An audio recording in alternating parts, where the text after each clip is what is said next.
تقریباً 70-80% کیسز میں الحاد کی وجہ مینٹل ٹراما ہوتی ہے، اور شاید یہی وجہ جاوید اختر صاحب کے تعلق سے بھی کہی جا سکتی ہے، اور اس کی ایک وجہ ہے۔ یہ کوئی انہوں نے ڈھکی چھپی بات نہیں کہی ہے، اس لیے اس کو ریویل کرنے میں کوئی حرج محسوس نہیں کرتا ہوں۔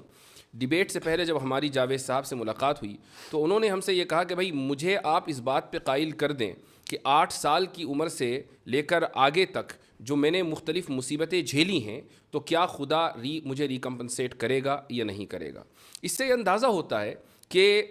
جو بچپن میں مینٹل ٹراما کا وہ شکار ہو گئے تھے تو یہی وجہ ہے کہ وہ اس کو جسٹیفائی نہیں کر پائے اور خدا کا انکار کر بیٹھے۔ ڈیبیٹ کون جیتا کون ہارا یہ ایک الگ موضوع ہے، لیکن میں سمجھتا ہوں کہ تمام کے تمام لوگ اس بات کے اوپر متفق ہوں گے کہ ایسے تمام لوگ ہماری دعاؤں کے مستحق ہیں۔ میں دعا کرتا ہوں کہ خدا تعالیٰ جاوید صاحب کو ہدایت دے، وہ اس دنیا سے ایمان کا کلمہ پڑھ کر جائیں اور خود دوسروں کے لیے بھی وہ ہدایت کا سبب بنے۔ یہ بات آپ نے بالکل صحیح کہی کہ ہم نے ایکسپیکٹ نہیں کیا تھا کہ جناب جاوید اختر صاحب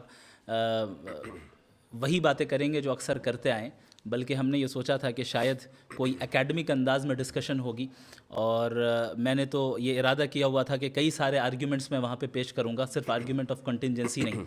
لیکن انہیں کنٹینجنسی ہی سمجھ میں نہیں آ رہی تھی تو اسے سمجھانے میں ہی جو ہے 2 گھنٹے گزر گئے۔ تو الحمدللہ بہرحال جو ہوا